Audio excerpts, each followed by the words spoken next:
Welcome everybody. My name is Sarah. I'm from MiCare. I am the project coordinator for preventing family violence.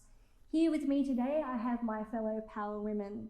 I have Sylvia from the Fijian Community Association Victoria. I have my other friend Lilian from the Burundian Cultural Ladies. I have Faduma representing the Somali women of Southeast Melbourne. And last but not least, I have my other fellow good friend Teresa from the African Women and Families Network. I'd first like to begin by acknowledging the traditional owners and custodians of the land on which we stand on today, the peoples of the Kulin Nation. I also like to pay my respects to the elders past and present. Today, here with me is for the 16 Days of Activism. This is an event that happens every year, and it is designed to bring together not just individuals, but communities like ourselves in the prevention of gender-based violence. We want to be able to promote gender equality and respect for all, because we know that in preventing family violence, it all starts with respect. Together we can, together we rise. And I'd like to hand over to my fellow power woman, Lilian from the Burundian Cultural Ladies, to talk about what respect means to her and in her community. Thank you, Lilian. As Sarah mentioned, my name is Liliana Kimana. I am the secretary of the Burundian Cultural Ladies in Victoria. I've joined the other ladies in the 16 days of activism because I'm passionate about peace and equality. I am a woman of color. I am a mother. I am a wife. I represent African ladies in my community, in my continent, and in my adopted countries. I am passionate about peace and equality.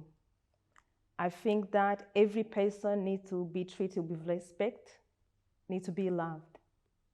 For me, respect is about respecting oneself, knowing that you are good, you are with respect and you are worthy. Once you know that, you will not allow anybody to treat you unfairly.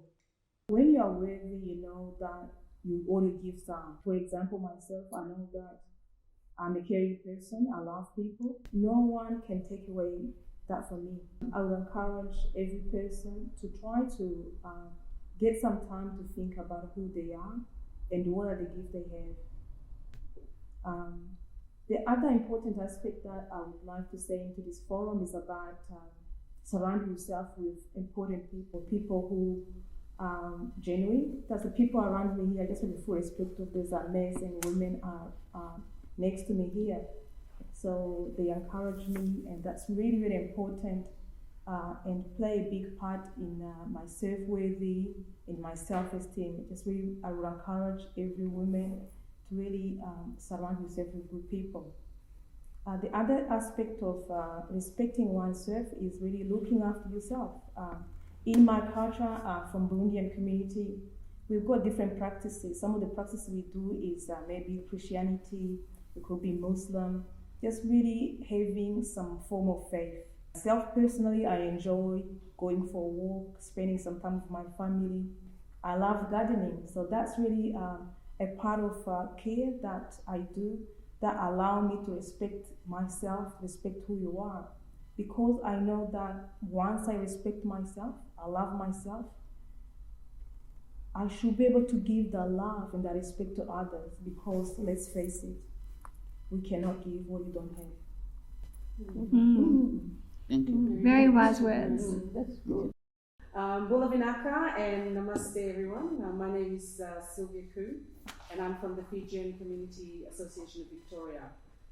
We are a multicultural organization where our head office space is in Melton West, but we have a lot of our members based in the southeastern suburbs and also in the western suburbs and also in regional Victoria. Why am I interested in this project? I'm really interested in this project because this is about respect. And it's respect for all, respecting for others, respecting for oneself, respect for women and men and children. It's one of the values that we hold dear, not only to our cultures, it's a value that we hold dear to our own families. And in our own community organizations. I'm pretty sure that a lot of community organizations have respect as one of their values. And to me, respect is respecting others. I think we, at the start, did one very important thing. We respected the traditional custodians of the land. And that's one of the ultimate respect that you can do for someone when you're on someone's land. Just as you respect someone when you go to someone's house, someone's community group for the first time, as multicultural people, the values that we were taught at a very young age, usually from our parents, and usually it's from your mother or your grandmother, those values stick with us.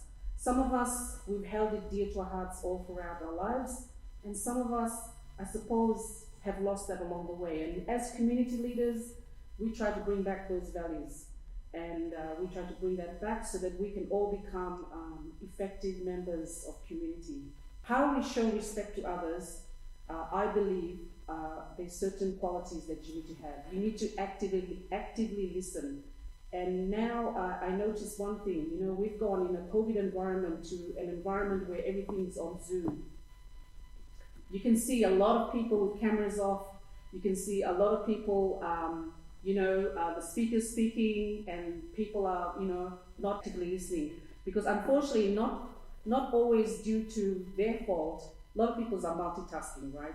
You're in 3 Zooms. As community leaders, you're in 3 Zooms. You've got one on mute, one on loud, and one you've got, in the background somewhere. And one of the things about actively listening as a community leader is, or as a parent, a mother, or a woman, is you listen without judgment and preconceptions. Because as community leaders, we're meant to be, we've set up as the pillars in our group.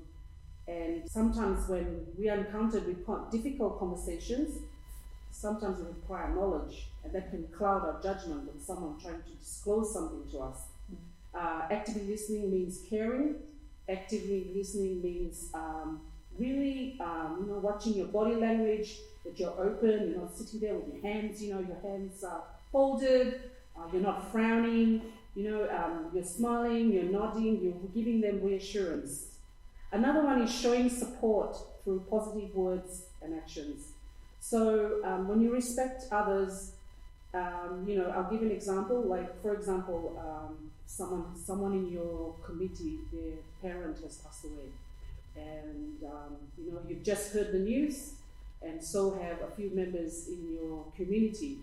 You show support with positive words and actions. And one of the ways we do it in the Fijian culture is we collect what little money we have, and we give that as a financial support to go towards the funeral. Because everyone is struggling, everyone has bills to pay and things, but we show support. We don't just say, my condolences, your parent, your relative who passed away.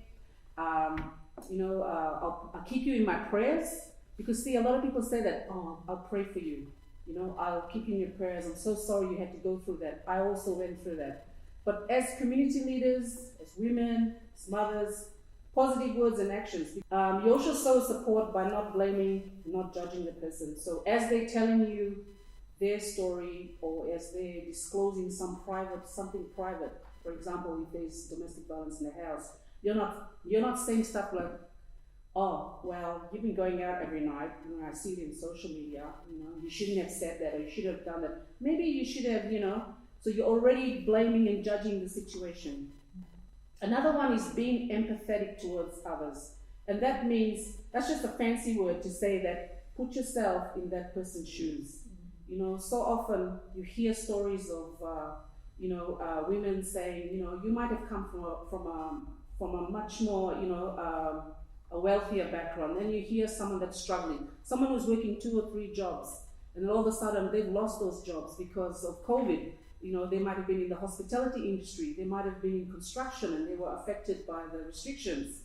So you got to put yourself in their shoes. When they come to you, when they speak to you, when they need help, you're actually saying, you know what, you don't have income. You are not eligible for income because you are undocumented, you don't have visa, you know, and I'm going to help you, and I'm going to help you by getting community together to see if we can give you some food, we can give you some assistance, you know, whether it be financial or if you need something for your children. So being empathetic towards others is one of the ways you show respect. Another one is providing acts of kindness without hidden agendas. And I'm a Christian. I was raised a Christian, and I had that acts of kindness is from, you know, it's instilled in our Christian upbringing. But I'm pretty sure it's in every other religion. You know, you provide acts of kindness without wanting something back from the other person. But so often this world has become a little bit selfish. It means if I do something for you, you got to do something for me. You know, and this sometimes even happens in the home. Like your kids, can you put the bin out? Oh, what am I going to, how much are you going to pay me? You know, and I have to resist myself by saying something like, how about I give you a slap? But I can't say that, because now if you say that, oh no, I'm going to ring this certain number and I'm going to tell my mom's threatening me. But I must say, with all the different faiths we have, and I'm pretty sure we're all of different faiths at this table, they all say the same thing, that you show kindness to everyone, that you love others like you love yourself, and that's talking about self-love, and I believe Lillian talked about it earlier, and it's about respecting yourself. And so when you provide acts of kindness without hidden agendas, you're actually, you know, you feel better, because nothing worse when you do something for someone who goes, all right, I spent $100 on groceries on a person. I'm expecting $100 worth back in either a favor, you know, something later in the life, because you know what? And you know who's the worst? Family. Family do that to you, not random people. Family. I helped you fix your kettle. You know, when are you going to help me do this? And lastly, respect is respecting others, is being polite and mindful of cultural norms. And, you know, Australia is such a lovely country, and I think a lot of people, you know, some people have come here as refugees, some have just come as migrants. Unfortunately, I came here as an international student, and unfortunately, I did overstay. So I was one of the naughty ones, and I did get sent back to my homeland in Fiji for almost like a unwanted detention. And I did come back to Australia. But one of the things about being polite and mindful of cultural norms is, because you never know what culture someone is, please do not assume just because you see an African person that they are Muslim. Don't assume that they are Christian. Don't assume. Because some people are either with religion or without religion, you know, and that's still okay. We still respect those people, you know, and that's the upbringing. And this is, I go back to one of the core fundamentals is how we've been raised by our parents. And who raises the kids? It's normally a female figure. It's normally a mother, a grandmother, you know, an auntie. It's normally that person that does that.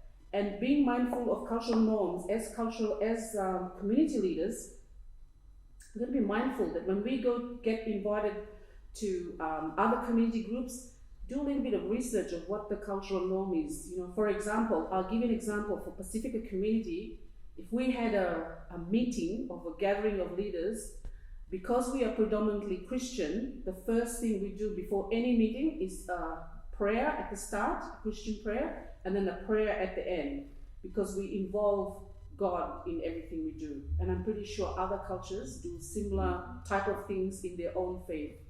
As a mother, you're aware also of cultural norms, and as a parent and as a woman, you know, like for example, how we dress, how we wear our clothes in church, in cultural settings, and as a woman, you know, like being raised in Fiji, I was raised there for 18 years, and you know, my mom taught me how to dress, you know, how to you know, be a woman in front of other people, in front of men, and it's being respectful. Because going back to what Lillian said is, once you are polite and mindful of other cultures, you're actually respecting yourself towards the end.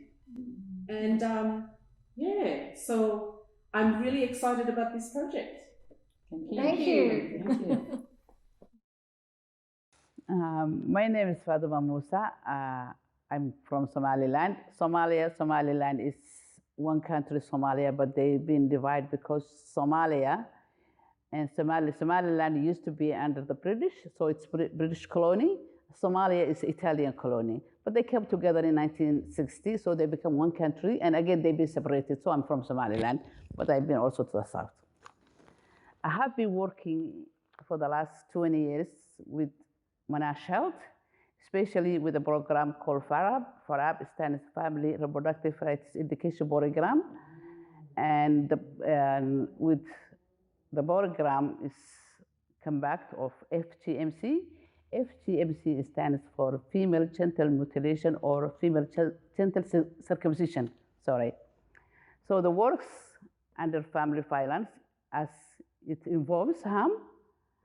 For the last 10 years, I have been working with Awafani. Awafani is also African Women Families Network, and Teresa is our manager or our president.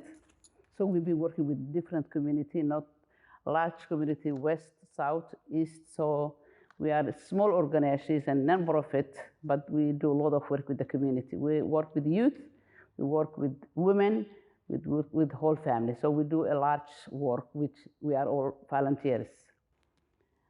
I have been involved in this fight against FGM because FGM is it's a family violence because it harms children. So I've been part of this for the last 20 years, trying to educate the community not to practice FGM, especially in Australia. So community planning, maybe when they come here first, they may take children back in Africa or Asia and do the practice. But as a workers, we plan, we have to stop this. So DHS started this project in 1997. But I joined the program in 1995. I think no, 2001, that's when I started working with the project. So I have been, respect is being an active bystander. So, and there's a ways accomplishing, and this is including when I see an issue outside of my control, I involve always the authorities because they have the skills and they can solve this problem if it's out of my hand, and which is maybe bigger than what I can do. So always I try to involve authorities to ease this and fix this. When I see a people making comments that are sexist or disrespect for women, I am the first person to stand up. So always I stand up and make sure if it's women or men, whoever be disrespect, I always try my best to do what I can do. When I see a spouse who is outwardly aggressive to their partner, that's when I also try to stop both of them if I can. Otherwise, I try to find help outside of me, because maybe if this person is so aggressive and I can't do, so always I try to find help as soon as possible. When I see an issue in the community regards women or men, someone who's been abused or been targeted, I always try to take this to the community. I always try to take to the elderly because we have a culture in the community. If there's a problem in the community or someone is been harassing a woman or man has been, in this problem, we try as a community to try to solve this problem before we take it to authorities. So always there's the elderly people who always try to fix this because we have a culture, we have a religion, we are a Muslim, Christian, always everyone has a culture, and there's always a respect. So as a community, if there is a big issue, we always try to see the elderly or the community. If we cannot fix this, that's when we go to the authority. But always the respect is very important in my culture. Especially we have to respect elderly people, we have to respect women, we have to respect men, we have to respect youth. So everybody needs respect. So respect is something that's very important in every community. And people have culture, especially we have very strong culture as African and as you say, Fijian, and many countries, they have culture which they actually use and respect each other. So if anything happens like me, I'm just one of the elderly in the Southeast. So if anything happens, they come to me. If someone is sick, they call me, we can support. Like as Sylvia say, if someone dies in the community, we don't have just to say hello, we have to support that person. We have to get something for them and look after them, especially as a Muslim. There is 3 days. We always do the cooking for that family. If they lost someone, we have to do cooking, feeding them for 3 days. So after 3 days, they can go with their lives. But always there's a support as a culturally, and you have to support anyone who needs help. There's a lot of young moms in this area, especially in the Southwest. I just maybe like a mother to them. They come to me even they have a problem, they call me. There's a family violence in the community. So there's a young moms who have came just alone here. So when they have problem, they come to me and they call me even middle of the night. Although I have my own family, I have a big family. I have my children, I have my grandchildren, but still also I do help a lot of young moms. And they call me mom. I'm quite very happy. That's a bliss, and I just feel blessing. There is an issue, I come, maybe sometimes call middle of the night, I'll call Teresa, this young girl have a problem, what can we do? And she's always actually been great, be there also for them. So respect is very important in our culture actually, as a community, and I'm blessing. I also do a lot of work with the community, and I'm a hard worker, I work with the community, I do a lot of things, so I'm always there. So if anything in your area, people from my community who speak my language, just send them to me.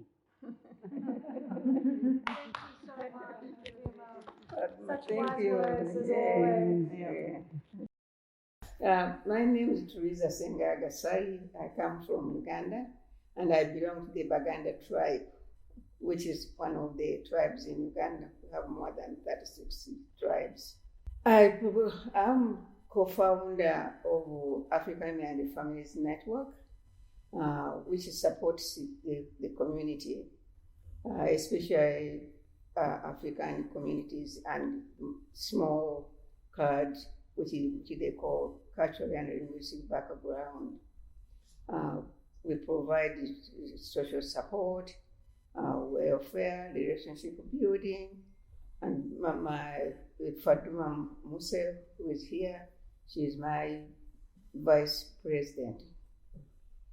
And we started this organization just to support the families and the community, especially within Australia, in a new country for everybody, and people have a lot of issues. And we being elders, we tend to get a lot of inquiries, and African humanities. It is not only its membership. It is not only Africans. It has even other communities, and because we don't focus on one community or on one service, people tend to come to us with the various needs and issues.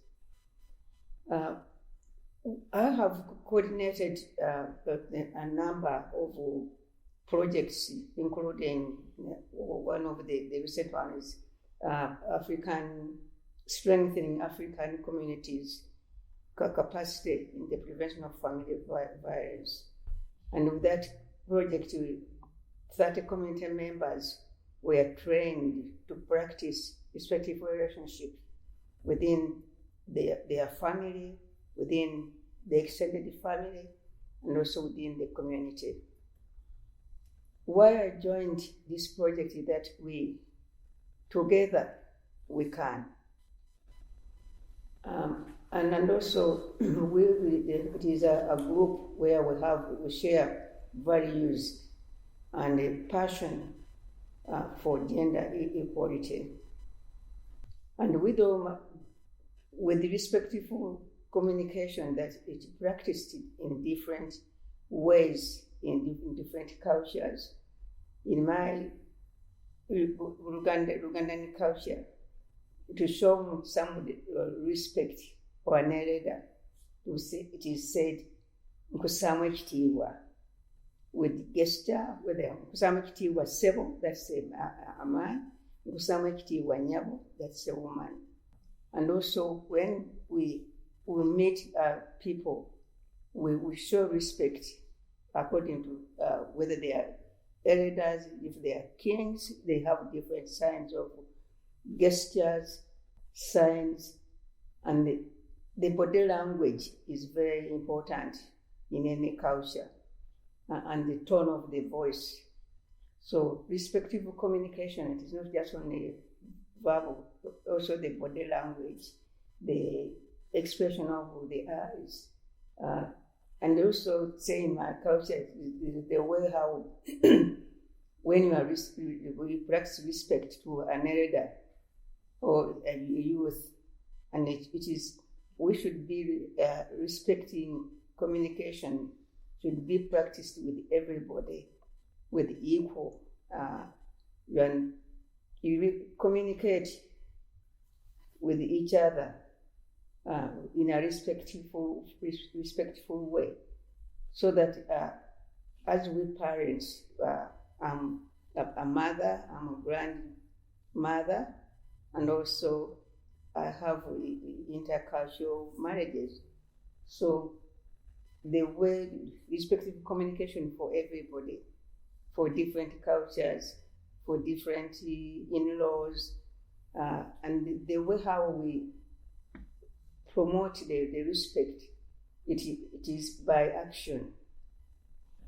If you communicate in abusive language, there's no, the relationship can't develop. People should treat people or communicate with people and treat people with care and empathy, and treat them the way it would be like to be treated. None should be superior. We should value each other's opinion, each other's comments. People have different abilities and skills, so respect each person and communicate with them with respect, and don't interrupt when they are talking. Just listen, affirm, or if you have an opinion, give it in a respectful way. That's what they call constructive feedback or criticism. Communicate. How can we keep our families and communities together? By communicating with action, respecting each other, and also if we community leaders, if you are going to come to talk to the community, be mindful and thoughtful of the different levels of maybe education, culture. Say I could take the African community, it is diverse communities, and they have diverse abilities and skills. So we have to be mindful how you communicate with the people, what type of, listen to them, give them space to express themselves. Also, be mindful of the different cultures and even tones, and sometimes, and also a sense of humor with some of the communities. I find when with the Burundians, I don't I speak a bit of very Kirundi, but even a few words in Kirundi as Mulabeho, I find it means sort of a way of belonging and a way of what is it called? Addressing or for that community.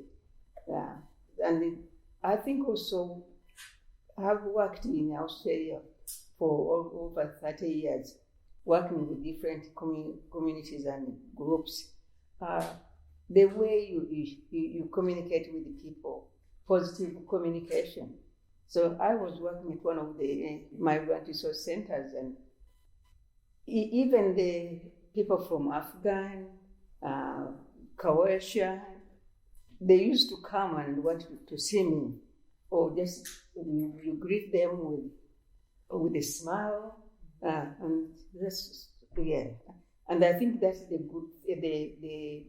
the strength of the African Women and Families Network, that we respect each other and we communicate with each other, and everybody, because we have Muslims, we have Christians, we have all faith, and that's our motto. So when we are mindful, so when we have gatherings, I always make sure we have halal meat, or because you never know. It is not the religion or the practice which marks on people's head, but it is sort of the respecting each other.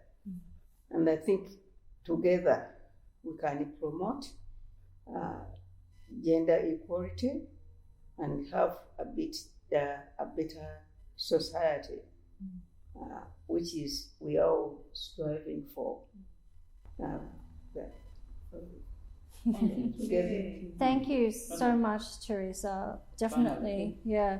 Again, so many wise words, and today I'd like to end off by saying that I feel very thankful to be surrounded by such strong women, and not just strong women, but women of so many different faiths and so many different ethnic backgrounds.